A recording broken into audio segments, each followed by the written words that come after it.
My name is Rachel, and this is my story. Growing up, my life was all about church, family, and the simple truths my parents held dear. My dad, Thomas, was a deacon, and my mom, Mary, led the women's group. I always tried to be the good daughter they wanted. I wore modest dresses, sang in the choir, and never missed a Sunday service. But life at home wasn't just prayers and Bible study. It was also filled with the constant tug-of-war between my parents and my older brother, David. David was different. He had this fire in him, a passion for music that didn't fit into our parents' world. I remember him as a kid, always tapping rhythms on the kitchen table, eyes alive with dreams bigger than our small town. Then came his teenage years, and with it, the electric guitar. He was a natural, and soon he formed a band. They called themselves Rebels Echo. It was like a declaration of his new life, away from the expectations of our parents. Our parents didn't understand. They saw his music as a path away from faith. "He's lost," they'd say with a sigh. I'd sit there, listening, feeling torn between loyalty to my family and the love for my brother. Despite their disapproval, David and I stayed close. We'd talk on the phone late at night, him sharing stories of his gigs, me whispering about life at home. He was my window to a world beyond our small town, a world I yearned to explore, but never dared to. Then came Michael, my husband, or as I thought back then, the love of my life. He was older, a friend of a friend from church. Michael was everything my parents admired, kind, successful, and deeply religious. We dated briefly, and before I knew it, there was a ring on my finger and a promise of forever. Our wedding was beautiful, but bittersweet. David wasn't there. Mom and Dad insisted, and I, as always, didn't argue. Michael held my hand, his smile warm, but my heart ached for my brother. As we exchanged vows, I couldn't help but feel a part of my world was missing. After the wedding, we moved into Michael's house. It was a cozy place, filled with the promise of a happy future. But as I unpacked my things, I couldn't shake off the feeling of something missing. I remember Michael noticing my distant look. "Everything okay, Rachel?" he asked, wrapping his arms around me. "Yeah, just thinking about David," I replied, forcing a smile. "He's made his choices, Rachel. We need to focus on our life, our future," he said, a hint of firmness in his voice. I nodded, knowing he was right. But deep down, I couldn't let go of the bond I shared with my brother, no matter how far our paths had diverged. The first few months of marriage felt like a dream. Michael was attentive and caring, always making sure I was happy. Our days were filled with shared laughter and long talks into the night. He'd often surprise me with small gifts or a bouquet of flowers, just because. "Morning, beautiful." He'd greet me every day with a kiss, his eyes sparkling with affection. "Good morning," I'd reply, my heart fluttering with happiness. We'd spend weekends exploring nearby towns, trying out little diners, and walking hand in hand by the riverside. Everything felt perfect, like a life I had only imagined in my dreams. But as time passed, I began to feel a bit restless. I loved being with Michael, but there was a part of me that wanted more than just being a housewife. Back in college, I had dreams of becoming a teacher. I missed learning, being around people, and feeling like I was contributing to something. One evening, while Michael was reading in the living room, I gathered the courage to bring it up. "Michael, can we talk about something?" I asked, sitting next to him. "Of course, what's on your mind?" he replied, putting his book down. "I've been thinking, maybe I could look for a job, or at least some volunteer work. I want to do something more with my time," I said hesitantly. He looked at me, surprised. "But Rachel, you don't need to work. I'm here to take care of everything. Isn't this what you always wanted?" I paused, not wanting to upset him. "I know, and I appreciate that. But I need something of my own, you know? Something that makes me feel fulfilled." Michael sighed, taking my hand. "I just want you to be happy, Rachel. But think about our future, our plans for a family. Don't you think your place is here with me, building that future?" I understood his point, but it didn't sit right with me. Still, I didn't want to argue. "Maybe you're right. I'll think about it," I said, forcing a smile. As days turned into weeks, I tried to push those thoughts aside. I focused on being the best wife I could be, cooking meals, keeping the house tidy, and supporting Michael. But deep down, I couldn't shake the feeling that I was losing a part of myself, the part that yearned for independence and a sense of purpose outside our home. Despite these creeping doubts, our life together seemed good on the surface. We were the ideal couple in everyone's eyes. But as the months rolled by, changes in our home became more noticeable. Michael, once so attentive and present, started coming home late, often missing dinner. At first, he would apologize, citing work pressure and important projects. "Sorry, Rachel, work's a nightmare right now. I hope you understand," he'd say, barely looking up from his phone. I tried to be understanding. "It's okay, Michael. Work is important. Just don't overdo it, okay?" But deep down, I felt lonely and neglected. The house, once filled with laughter and conversation, now felt empty and quiet. I found myself often sitting by the window, waiting for him to come home.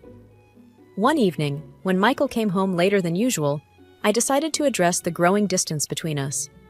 "Michael, we need to talk," I started as he walked through the door. He looked tired, rubbing his eyes. "What is it now, Rachel?" I hesitated, taken aback by his tone. "It's just, you've been coming home late a lot. I miss spending time with you." He sighed, dropping his keys on the table. "Rachel, I'm working hard for us, for our future. You should be grateful, not complaining." I felt a sting at his words. I am grateful, but I also miss my husband. Is it wrong to want to spend time together? Michael's face hardened. "Look, I'm doing my best here. Maybe you should find some hobbies or something to keep you busy." His words hurt, but I swallowed the pain. "Maybe you're right," I murmured, even though it felt wrong. The conversations became less frequent after that. Michael grew more distant, and I felt more isolated.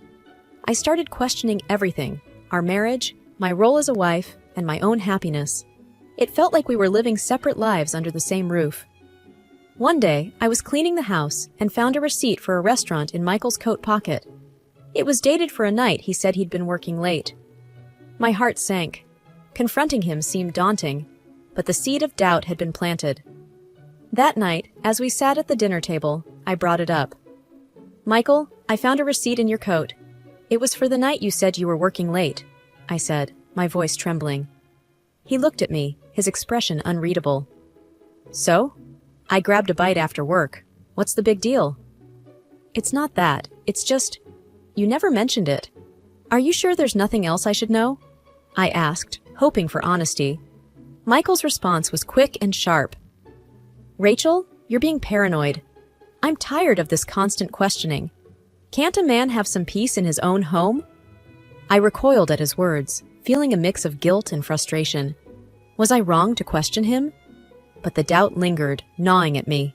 Feeling the growing distance in our marriage, I knew I needed something to fill the void. The idea of getting a job or doing something meaningful was still on my mind. It was a scary thought, going against Michael's wishes, but I couldn't shake off the feeling that I needed this for myself. One morning, after Michael left for work, I sat at the kitchen table with my laptop open. I started looking for job openings. There were a few that caught my eye, but one in particular stood out, a teaching assistant position at a local community center. It wasn't much, but it was a start. I hesitated for a moment before applying. My heart was racing. This was it, my first real step towards something of my own. When I hit the submit button, I felt a mix of fear and excitement. A few days later, I got a call. They wanted to interview me. I was over the moon, but also nervous about how Michael would react. I decided to keep it to myself until I knew more. The interview went well, and they offered me the position. I was ecstatic. For the first time in a long time, I felt like I was doing something for myself. But the thought of telling Michael dampened my excitement. That evening, when Michael came home, I gathered all my courage. "Michael, I have something to tell you," I started, my voice shaking. He looked at me, his expression tired. "What is it now, Rachel?"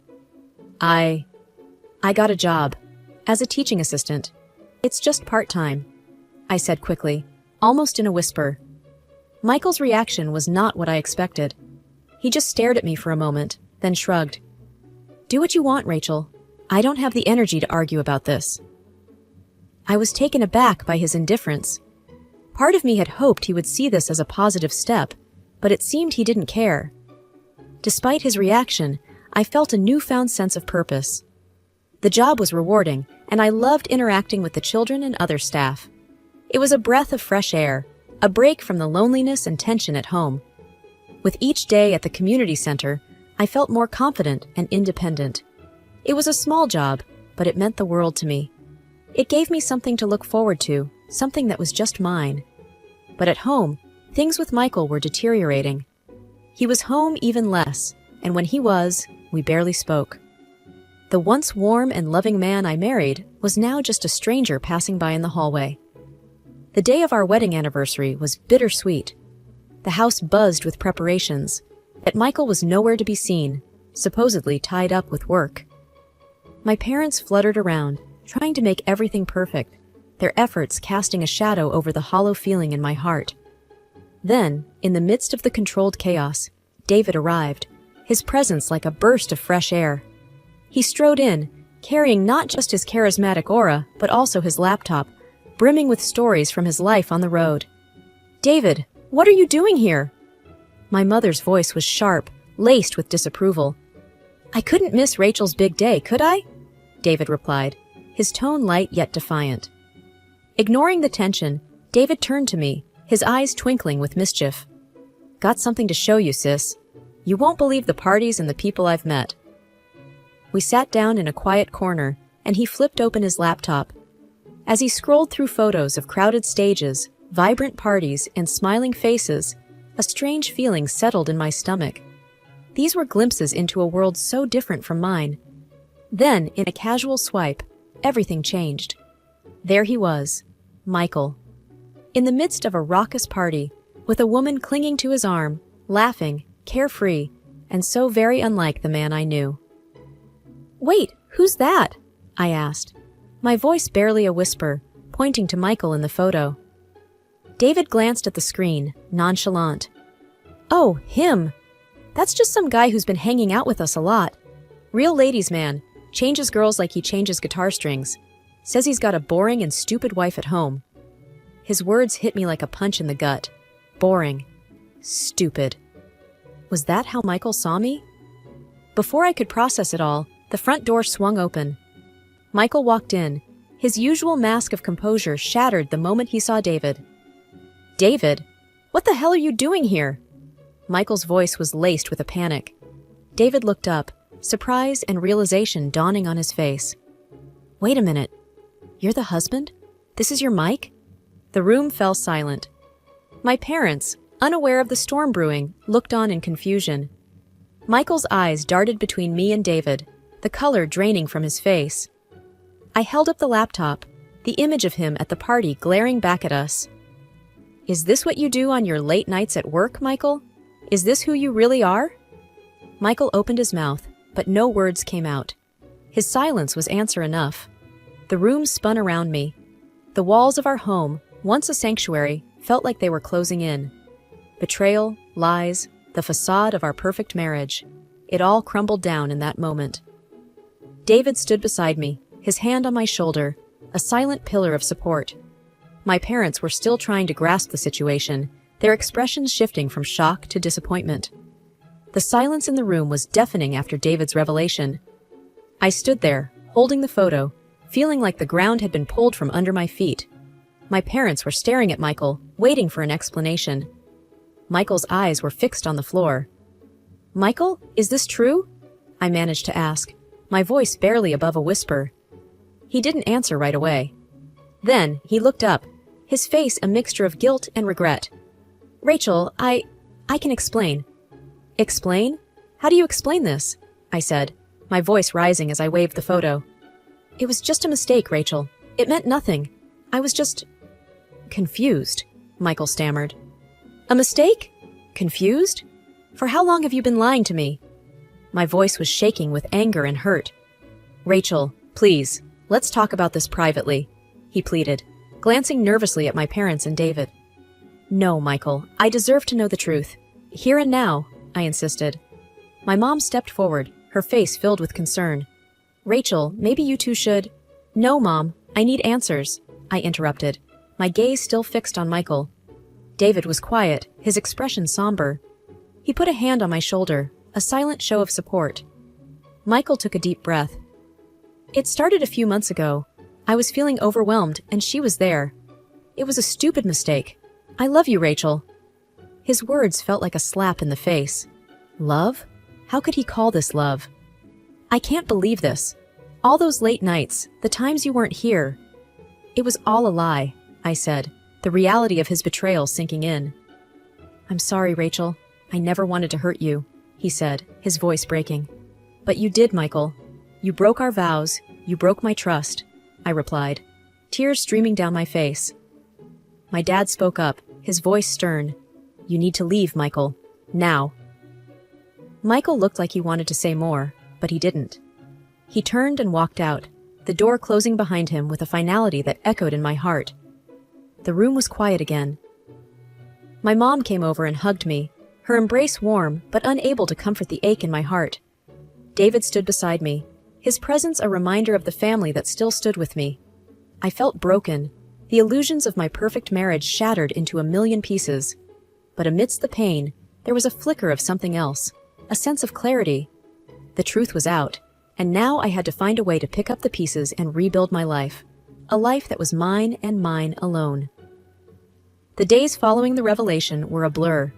My parents tried to comfort me, but their words felt distant. David stayed by my side, a silent guardian, his presence a quiet reminder that I wasn't alone. I knew what I had to do. The decision was clear, even through the fog of my pain. I needed to end my marriage with Michael. It wasn't just about his betrayal. It was about reclaiming my life, my identity. Sitting at the kitchen table, David broke the silence. You okay, sis? I looked up, my eyes tired. I will be. I need to start the divorce process. I can't stay in this marriage. David nodded. I'm here for you, whatever you need. Meetings with lawyers were emotionally draining. I sat across from Michael at our final meeting, his face filled with remorse. Rachel, I am so sorry. I never wanted things to end this way, he said, his voice low. I know, but sorry isn't enough, Michael. You broke our trust, and I need to move on, I replied, my voice steady despite the turmoil inside. He nodded, looking defeated. I just wish I could make things right. Some things can't be undone, I said, signing the last of the papers. Walking out of that office, I felt a weight lift off my shoulders. It was over. I was free from the lies, the deceit. But with that freedom came the realization of my new reality. I was alone, truly alone for the first time in my life. The following weeks were a time of self-reflection. I spent hours talking with David, who shared his own stories of heartbreak and healing. My parents, though still struggling with their own feelings about the divorce, offered their support. One evening, sitting in the living room with a cup of tea, Mom spoke up. Rachel, we're here for you. You're strong, and you'll get through this. Dad nodded in agreement. You've always been our rock, even when we didn't see it. We're proud of you. Their words, simple and sincere, touched me. For the first time in a long time, I felt a sense of hope. I also threw myself into my work at the community center. The children's laughter and innocence were a balm to my wounded heart. I found joy in small moments, a smile from a child, a successful lesson, a thank you from a parent. In the midst of the fallout, I discovered a resilience within me that I didn't know existed. I started to rebuild my life, piece by piece.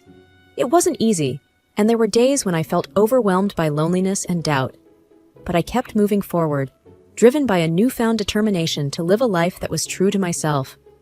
Sitting in the small corner cafe, I cradled a warm cup of coffee, my mind drifting back through the whirlwind of recent events.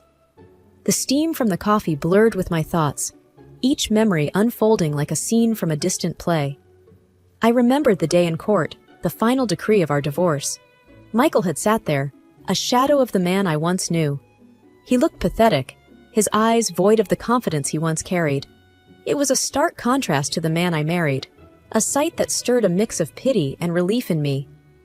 Then came the tedious, bitter process of dividing our assets. Michael, who once professed undying love, was now coldly squabbling over every cent. It was a tedious and painful process, stripping away any lingering sentiments I had for the marriage we shared. Perhaps the most vivid memory was the last time I saw Michael. He had come to my doorstep, unannounced, his eyes red and swollen.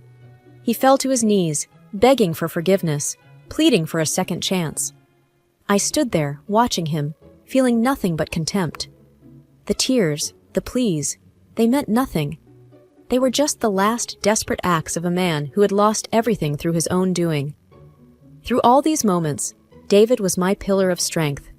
He was there in the courtroom, offering silent support with his presence. And on that final encounter with Michael, David stood by my side, a protective force against the man who had broken my trust. As I sat in the cafe, the noise of the bustling city around me, I realized how much I had changed. The naive girl who entered that marriage was gone, replaced by a woman who had faced betrayal and come out stronger. I felt a sense of pride in my newfound independence and resilience. My gaze shifted to the busy street outside the cafe window. People were going about their lives, each absorbed in their own stories. I felt a kinship with them, a shared understanding of the struggles and triumphs life brings. I took a sip of my coffee, its warmth spreading through me. I was starting over, but this time on my own terms. There was a future out there waiting for me, filled with possibilities and new beginnings. I was ready to embrace it, with my past as a lesson and my brother's support as